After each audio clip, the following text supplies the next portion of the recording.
கன்சீவாக இருந்தப்போ கேரளாவில் ஒரு 4 மாதம் இருந்தேங்க. அங்கே ஒரு கிருஷ்ணர் கோயில் ஒன்று இருக்குது. எனக்கு அது ரொம்ப பிடிக்குமா, இவர்கிட்ட கூட்டிகிட்டு போக சொல்லி கேட்டே இருந்தேன். மழை பெஞ்சிட்டே இருந்ததுனால இல்லாமல் இருந்தால் போகலான்னு சொல்லியிருந்தார்.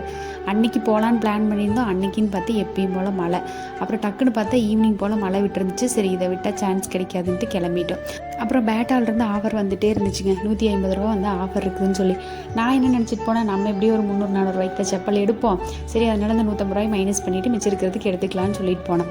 அங்கே போய் பார்த்தா நிறைய ஆஃபர்லாம் போட்டிருந்தாங்க. ரேட் செக் பண்ணாமல் நான் பாட்டுக்கு ஒரு செப்பல் எடுத்துட்டேன். அப்புறம் இவர் வந்துட்டு சரி இன்னொன்று எடுத்துக்கன்னு சொல்லிட்டு 2 சரின்ட்டு எடுத்தாச்சு. பில் போடும்போது பார்த்தா 1000 ருபீஸுக்கு மேலே போயிடுச்சு. ஒரு செப்பலோட ரேட் பார்த்திங்கன்னா 700, இன்னொன்று 600.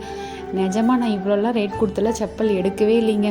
எடுத்துகிட்டு வந்தாச்சு, நீ செலக்ட் பண்ணியாச்சு, வேண்டாம்லாம் வைக்காதேன்ட்டு இவர் வாங்கி கொடுத்துட்டாரு. எனக்கு அங்கலாப்பு தாங்கவே முடியல. ஐயோ, காலுக்கு போடுற செருப்புக்கு எதுக்கு இவ்வளோ ரேட் வச்சு எடுத்துருக்குறோன்னு. சரி, எடுத்தது என்னங்க வெளியெல்லாம் ஆனால் எங்கேயுமே போட்டு போலிங்க. யாராவது திருடிட்டா என்ன பண்ணுறதுன்னு பத்திரமா வச்சுருக்கிறேன்.